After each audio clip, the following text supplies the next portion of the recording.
Hello and welcome to Reawakening the Sacred Self, finding the way back to our ancestral soul, where we're here gathered together, Indigenous elders, wisdom keepers, spiritual teachers, healers, visionaries, and inspirational speakers to share their wisdom and insights as to how we can live a spiritual life that also enhances and strengthens our relationship with Mother Earth, who is the guardian of our ancestral soul.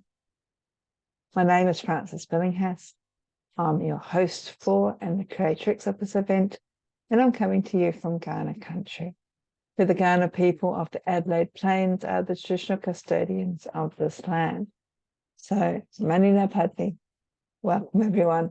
Thank you for joining me.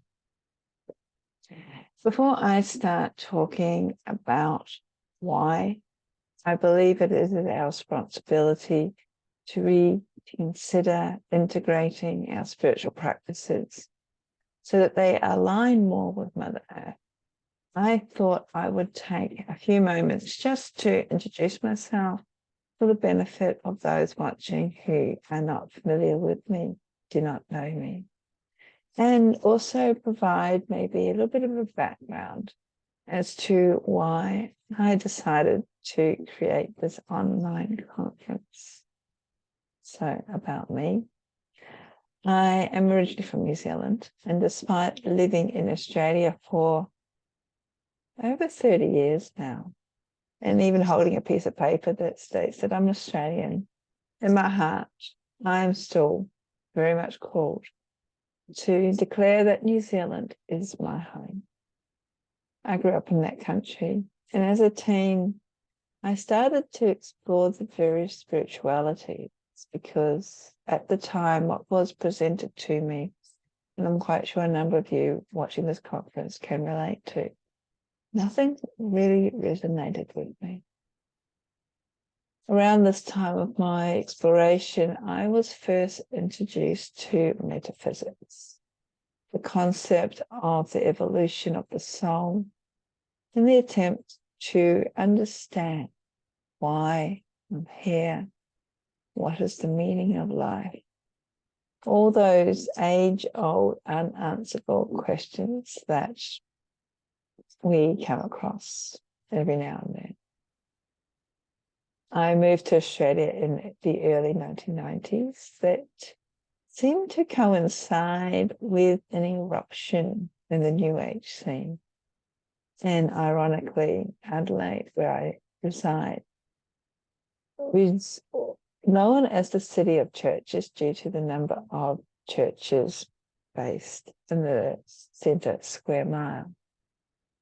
However, it was all these metaphysical events that drew my attention in, and which, if I'm perfectly honest, started a domino effect where I explored ancient cultures, alternative healing practices, mythology, which has always been a deep interest of mine, earth-centric spiritual, magico-religious practices and traditions, and of course, esoteric sciences.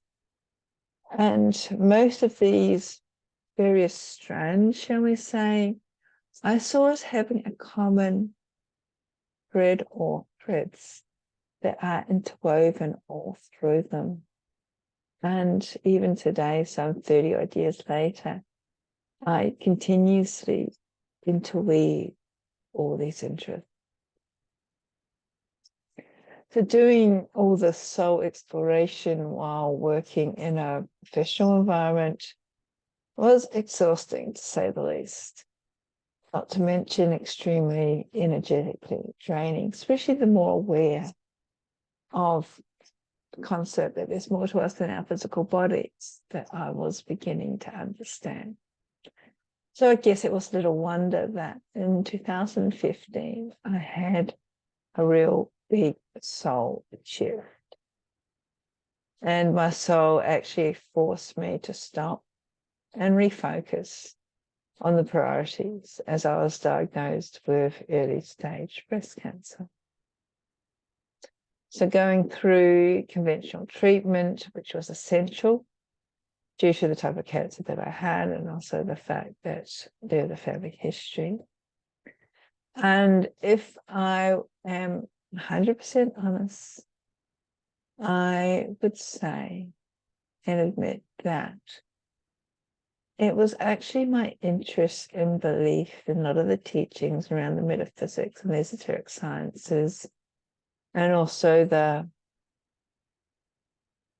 perceptions that I held on the whole birth, life, death, rebirth cycle that underpins my earth-centric beliefs. These all help me get through those darkest hours that anyone reaches when you're faced with your own mortality. Regardless of whether it was early stage or late stage, you're still faced with your mortality, that we as a physical being do not live forever, yet as a soul being we do.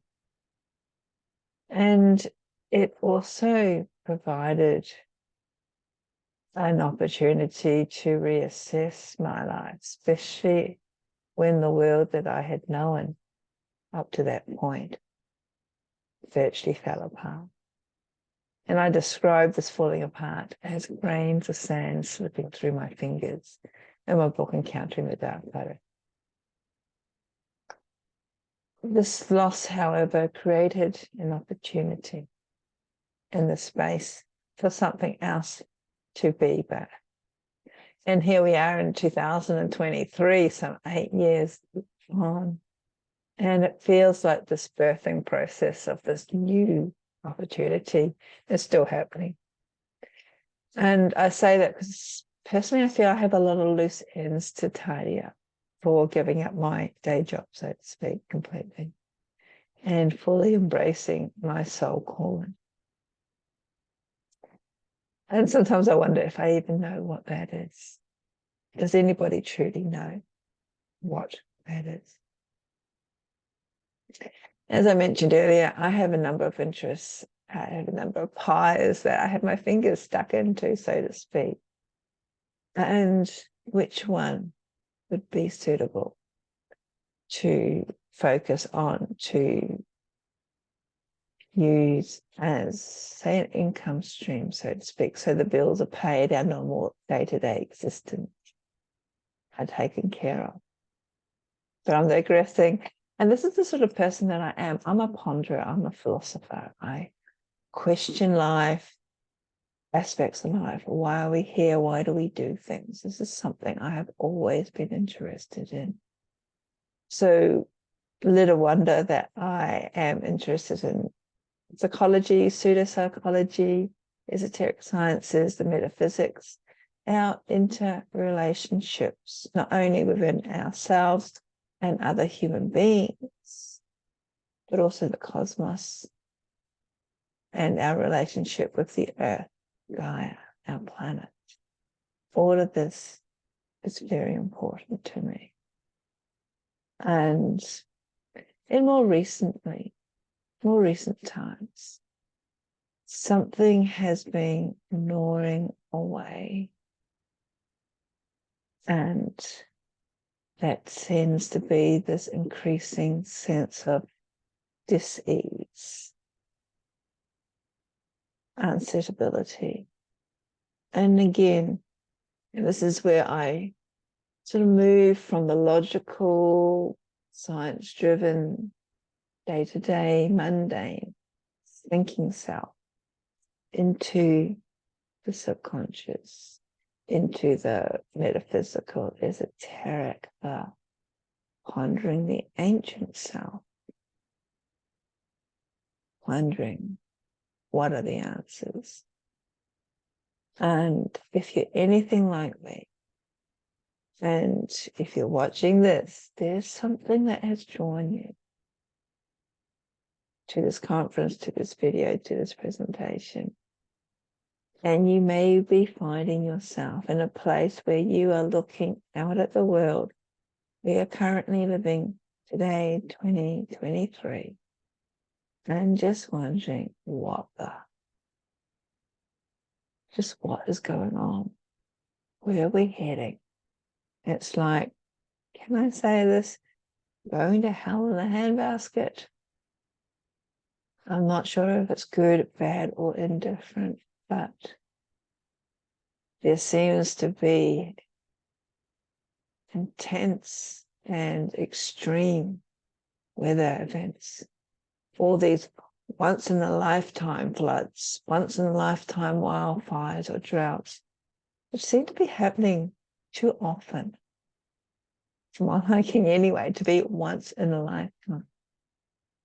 And it's not just that, it's the amount of desolation, destruction that they're causing. And I'm just wondering, what's going on? There has also been the rise in the voice of the long time suppressed, oppressed peoples, minority groups, gender and so-called class warfares. In more recent times, we've had Black Lives Matter, the Me Too movement. However, once those movements have sort of died down a bit, especially the heat, the emotional connection to them, nothing seems to much have changed, at least on the surface. Maybe underneath, but we still feel the same patterns and cycles are continuing. People are still being repressed, suppressed, rejected, ignored. And it almost seems like there is a degree of lip service happening. And then without getting too depressed, we have the impact of our Western capitalistic lifestyle coming more into our conscious awareness. The side effects of this, the negativity of this, the wasteful attitude of our limited resources, the rainforests, the virgin forests, the supplies of fresh drinking water, all being sacrificed for a quick buck. We are becoming aware of the overproduction of instant fashion, which gets thrown away because nothing is built to last anymore. Nothing actually is expected to last anymore. And when you question this, you are made feel like you're asking the impossible. So I don't know about you, but at times, increasingly at times, I catch myself wondering, what and how has this happened? Just how has it come to this? Especially when we look around and we see the destruction.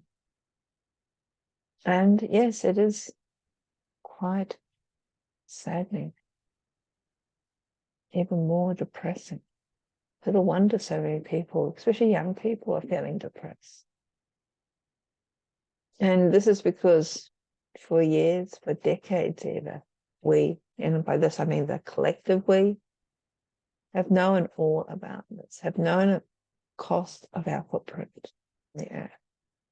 We have been warned about this by scientists left, right, and centre, experienced professionals in the field. Yet we continue to drag our feet. It's almost like we don't really care, because we certainly have not been listening, not to any of the experts, or even to Mother Earth herself, with her once-in-a-lifetime regularly occurring disasters. The powers that be, whoever you want to perceive them as, especially in the political arenas and in the corporate world, tell us that it's either jobs and financial growth or the economy. It will lose out with the environment. It's the natural cycle. It's not climate change. And definitely our impact on the world is not to blame. And it's getting increasingly, at least in my mind, being used as an excuse as to why we, again, the collective we, don't seem to want to take a long, hard look at where we're going what we're doing and the impact that this is having on the world around us. So I think it extends beyond that. This impact externally is also impacting, or could be, one of the reasons why the cases of mental health, disease, unsuitability is on the rise. So I'm not a psychologist or professional in that area. These are just my thoughts. And I'm wondering if I'm alone in thinking that.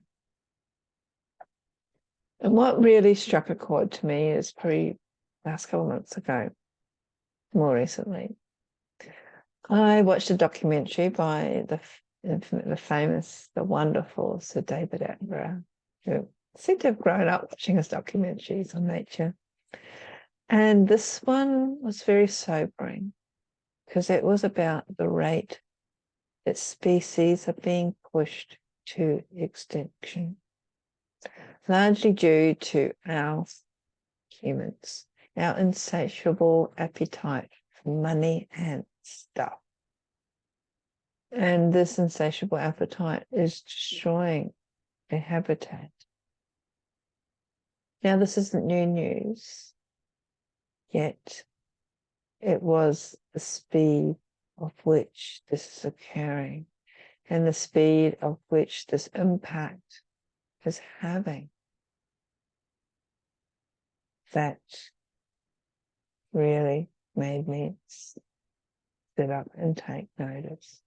To have these images, a lot of them used by drones, so you're actually looking down, not just on surface level, looking down and seeing the wider impact of the destruction, the huge, the vast, almost inconceivable areas of destruction of rainforests, the virgin forests that can never regrow again, at least in our lifetime. It was absolutely heartbreaking. All done for a quick buck. Yet, nothing is being done about it. What is more disturbing was the extent, shall we say, of the less consciously relevant species that have occurred over the last 10, 15 years. And I don't know if this is the same all around the world, but I definitely have noticed around this time a distinct reduction in the number of instincts that when I do my country drives, you know, those annoying little bugs that tend to kamikaze in their lives on your windscreen, making such a mess, such an inconvenience. I have to get home and wash my car because I can't see out of the windscreen because of them. And more recently, they don't cause that inconvenience because they're not there. Isn't that worrying? You're probably more aware of the plight of the humble bumblebee because of the importance that that insect plays in the production of our food, the essential role that it has in the pollination. But other insects, all those annoying ones that end their lives on our windscreens of our cars, also have an essential life to play in the wider, grander scheme of things. Yet as a species, we appear to be so disconnected that we have lost sight of it all, this whole cycle of life that includes other species beyond our own selves. And it's like this Western capitalism has driven a wedge between us and our relationship with the planet upon which we reside. This planet that we rely upon, it gave us life and continues to give us sustenance. And we need to realize that we're not separate from life on Earth. We also play an integral role in the ebbing and flowing nature of all life. And not just around us. As I mentioned earlier, I cannot help but wonder whether this is also not a reflection internally, especially as there is an increase in this disconnection being experienced within our own selves as well. As I said, the rise in mental health issues, anxiety, depression, especially amongst young people who reach a certain age and they are so full of despair that they don't want to continue. Extremely saddening. And not just around us, but I can't help but wonder if this is also a connection of, or result of disconnection between us and the whole cosmos. And especially in the Western world, our mainstream religions separate us again. So if we rebel, often we turn atheistic, non-believer. There's also, or can be seen, there's nothing in between. But there is. There's an oxygen believed to have originated from the Emerald Tablet, which forms one of the underlying principles found within Hermetics. And this states that which is above is the same as that which is below. More commonly, it has been extended to state as above, so below, as within, so without. In other words, the world around us, our macrocosm, is contained within us, the microcosm. Let's keep that thought for a moment. The world around us is contained within it. Our planet, Mother Earth, is a living organism. She is not a thing. She's alive and breathing. And if we stop for a moment and open our awareness, we can feel that heartbeat.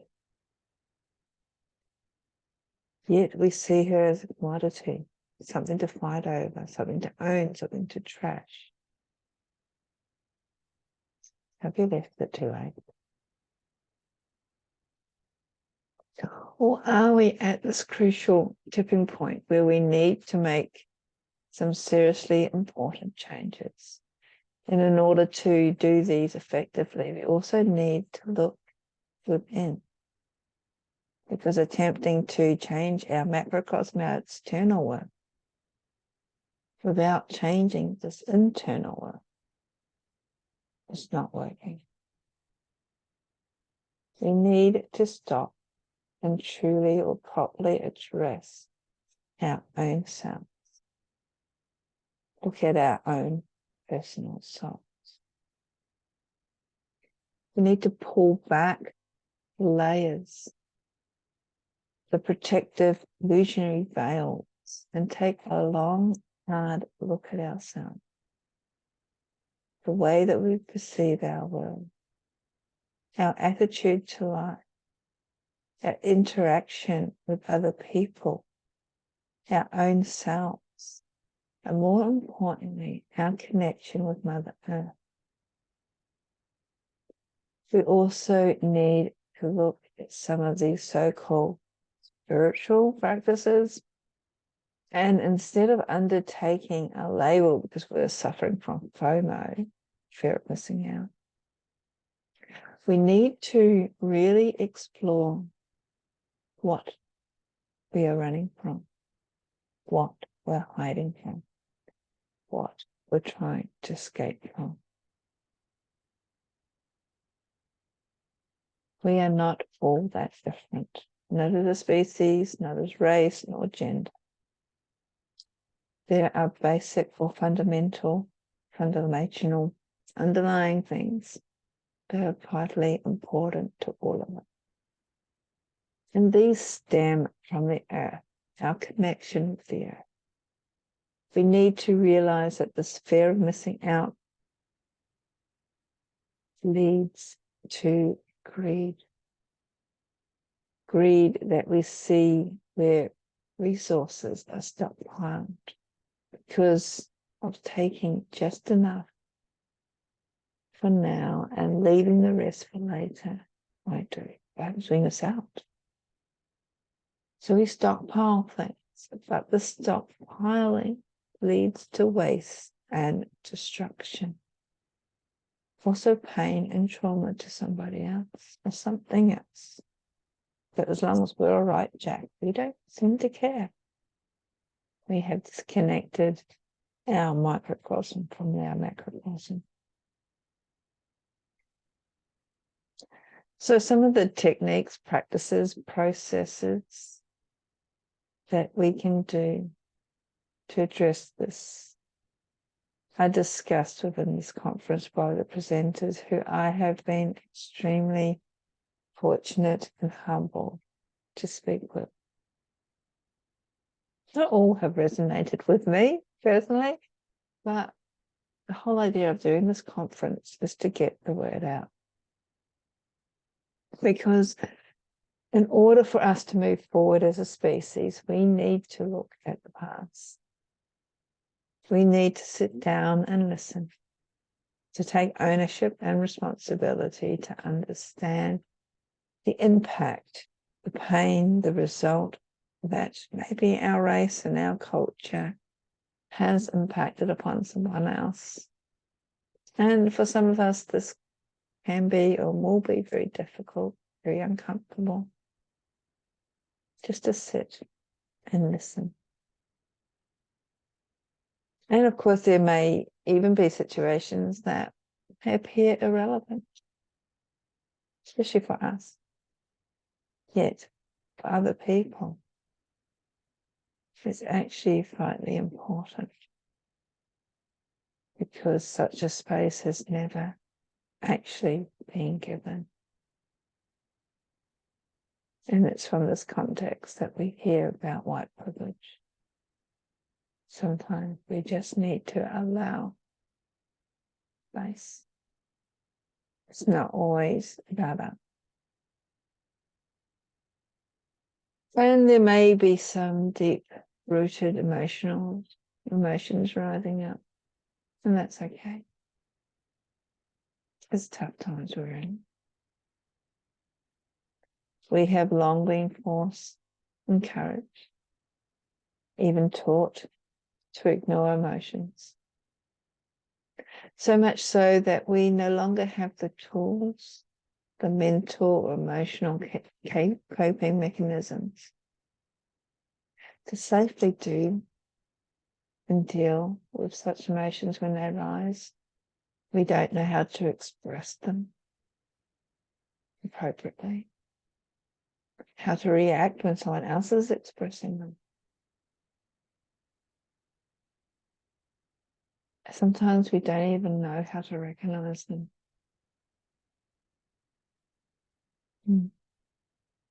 Some people hold the view that any release is a good release.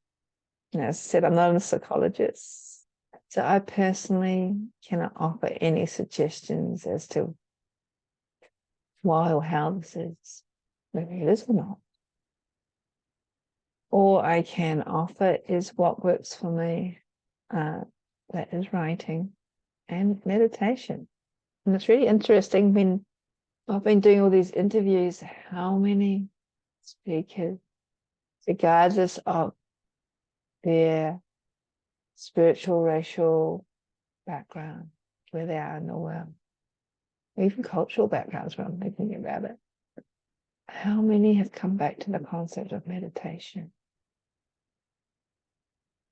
However, I'm getting off track, and I do apologize for this. So the world that many of us are aware of has long been changing. The structures that we are familiar with seem to be dissolving. Astrologers and metaphysicians talk about this new world. Even physicists, scientists talk about a shift, a change in the magnetic pole. So there's even indication of such change being mentioned in the ancient philosophies and prophecies of the many Indigenous peoples around the world. And this is what I find really interesting, because I don't hold the answers. I don't even pretend to. But there certainly seems to be a force change, shall we say, happening around us. Whether stemming naturally from Mother Earth, the great cleansing of more recent times, of all these extreme weather patterns, or internally, this increased sense of restlessness, this increased sense of searching, of feeling that you no longer fit in within the rules of society. They have long stood the test of time. That is until now. So in these situations of change, what is the best way forward? And there seems to be so many experts, and I'm not one of them. What do you ever thought? And that is, everything is interconnected. As I just mentioned earlier, if we actually need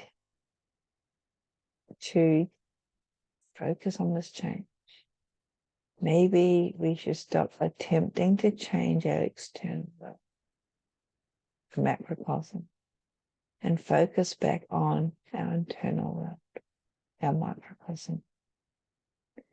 Do we need to accept personally, on a deeper, soul-driven level, the role that we actively play in the greater scheme of things, instead of just focusing on the immediate fix, taking responsibility of our role, regardless of whether we are the victor or the victim. Now, scientists have proven that the whole world in our cosmos, that there is this interconnectedness, because we all originated from the same source. Once upon a time, many, many lifetimes ago, we are all started. We are all connected. As above, so below. We also know or realize that we live on an extremely unique planet, one that is alive, one that sustains life. The air that we breathe, the water that we drink, has been around since time immemorial. And when we think about this, is a really humbling thought. In an attempt to explain this connectedness, this birthing of us as a species, all races, all cultures had creation, sacred stories of originality. It is these sacred stories that hold the key to our path, at least in my opinion. Now I'm wondering, do they also hold the key to our future? We may dismiss them as myth, because they mention giants and fairies and of gods and goddesses and times long ago, long beyond what we can imagine as having any real sense of possibility. But what if It's us who's gotten all this wrong. It's our Western capitalistic misunderstanding and the detachment from the sacredness of our original history that we need to address. The word myth means, amongst other things, a way of explaining the natural or social phenomenon. We tend to rely heavily on science these days, well, at least for the most part, to prove things. Yet not everything can actually be proven in this logical, linear way. There are areas outside and beyond what science can prove, and what we can also understand with our conscious mind. These areas are what is called metaphysics or esoteric sciences, beyond or greater than physics. And it's interesting that the foundation of these sciences can be reflected back into the teachings of the Indigenous people all around the world. But still, we, with our superior Western ego, likes to think that we know better.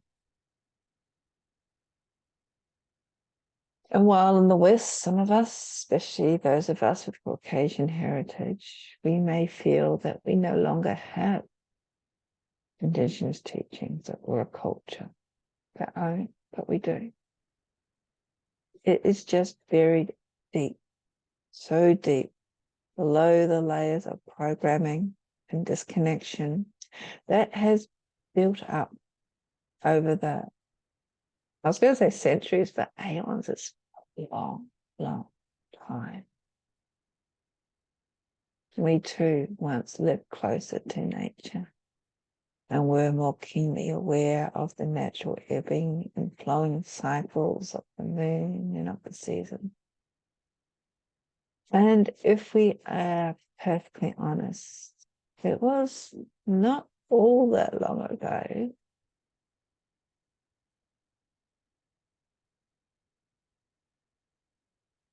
maybe, I don't know, a couple of 100 years, the Industrial Revolution saw change. And what this means is that no matter how we try to cut ourselves off, how we try to separate ourselves from the natural world, with our air conditioning and our supersonic cars and our AI, it's still there.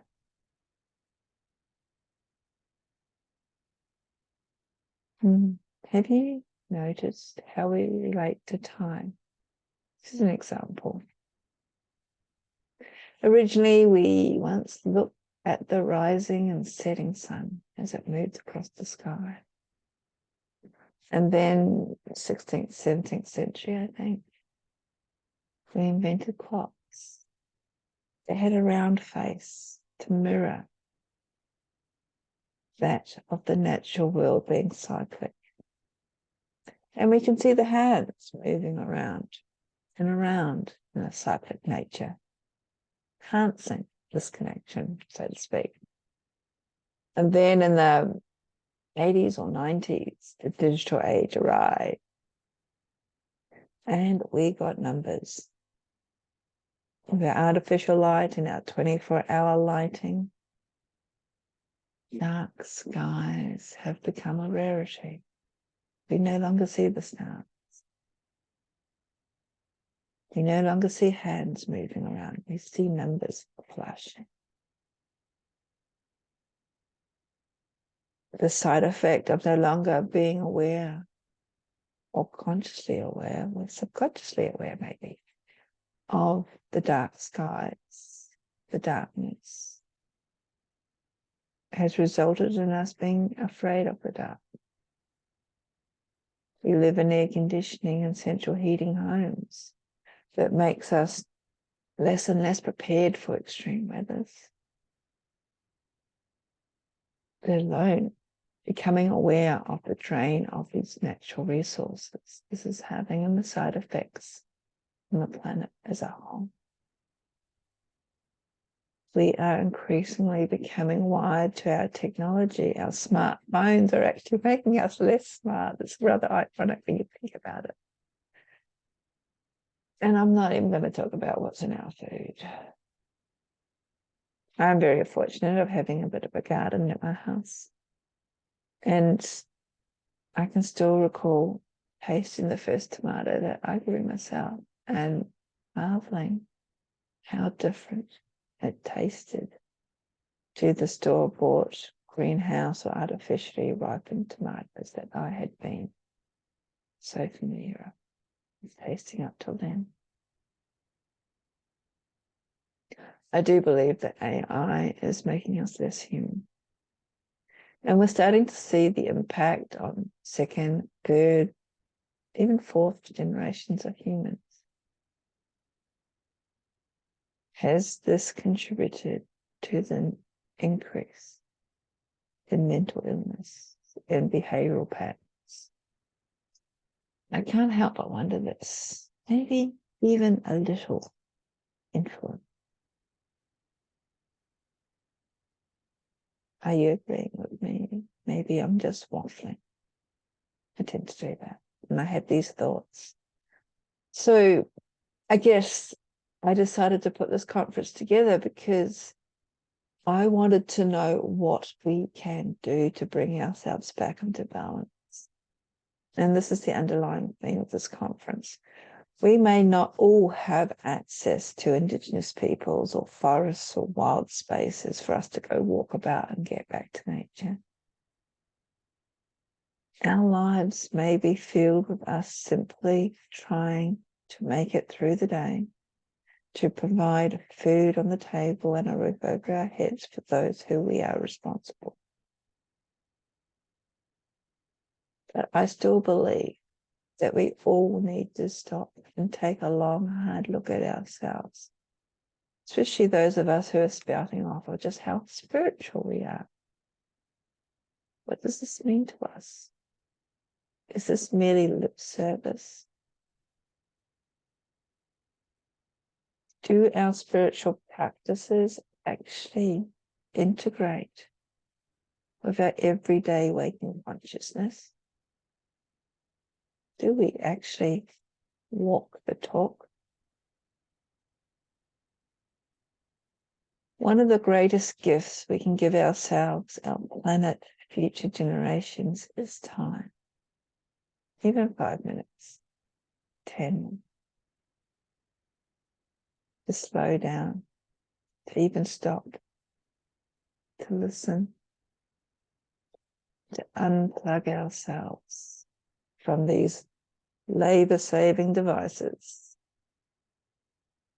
to take note of the sun in our face, rising and setting, to feel the rain, listen to it on the roof, watch it on the ground, to hear the leaves rustle in the tree, blow across our path, watch the clouds move across the sky, see the star, the moon, and to breathe. Learning to breathe properly, breathing deeper into our diaphragm as opposed to our shallow upper lung breathing that most of us do.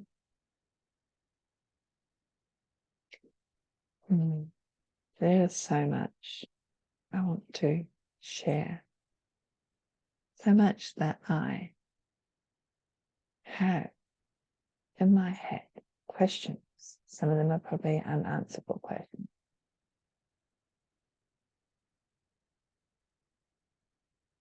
But yes, I think breathing is so important because it brings us back to center. It actually helps move from our head, our ego consciousness, into our heart. And when we move into our heart, we can move back into our body. We move back into our feeling and feel this embodiment. This is something that increasingly our society has distanced us from, especially with AI. That's also distanced us from our own body, our own embodiment. So I'm about to run out of time. I don't know if I have answered or provided much knowledge in this presentation. As I said, this is just an introduction as to who I am.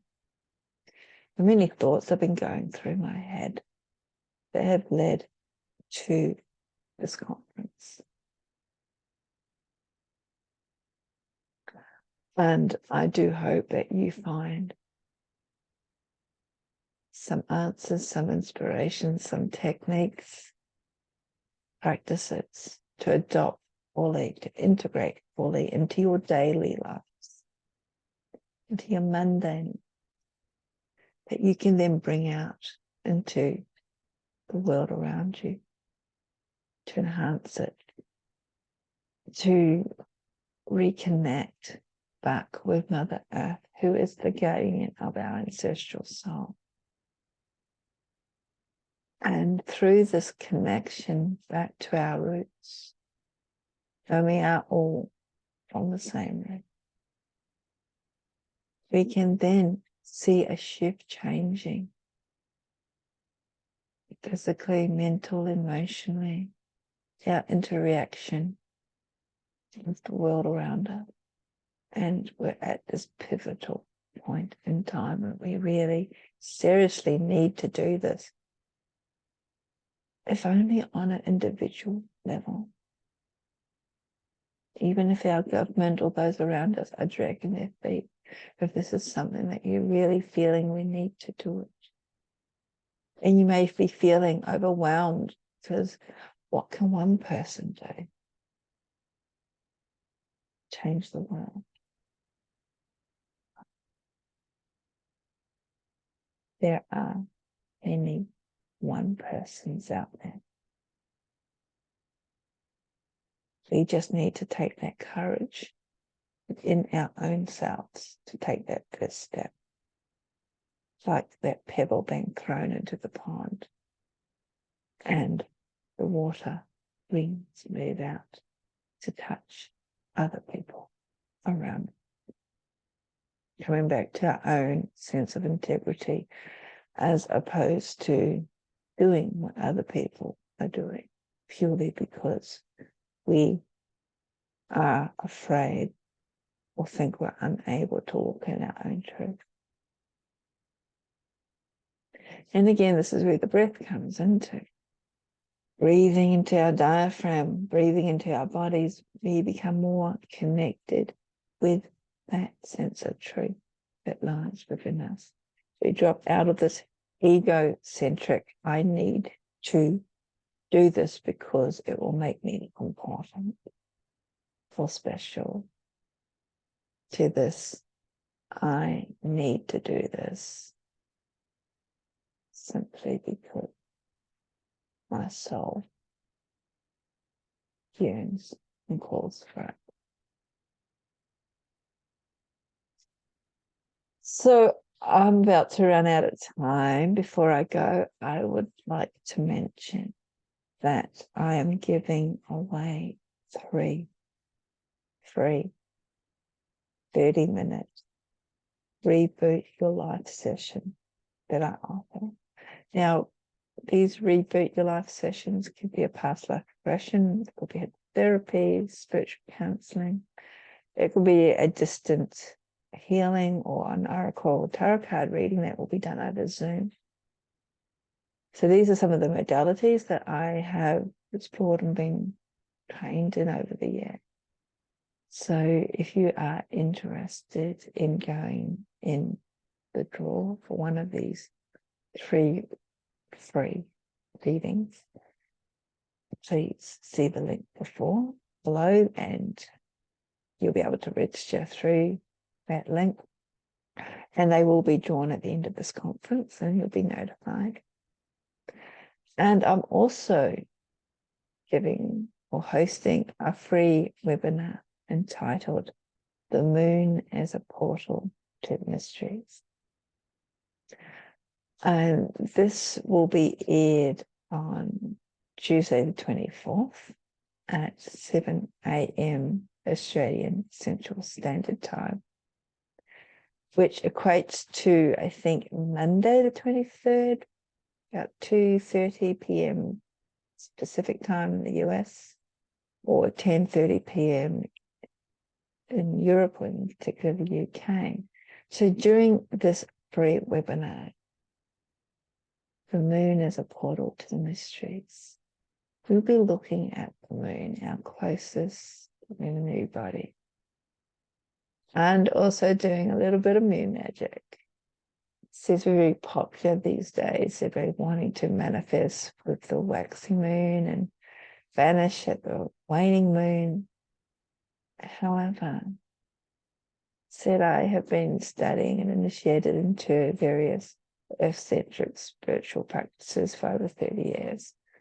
And working with the moon, especially if you're wanting to create deep soul change. And this is the whole concept of what I do, even within the Reboot Your Life sessions. I'm looking at deep soul change. It takes more than what is out there. And it also requires us to give a little bit more. So if this is interest to you, you're feeling, just again, register below this recording, this video. There will be the links, there will be the details, the dates in your diary with the link to the Zoom and also the code. So, Naditila, thank you for joining me. I hope you will enjoy the interviews of all the speakers that I have lined up who are waiting to share their wisdom with you. And I hope you enjoy reawakening the sacred self, finding a way back to our ancestral self. Blessing.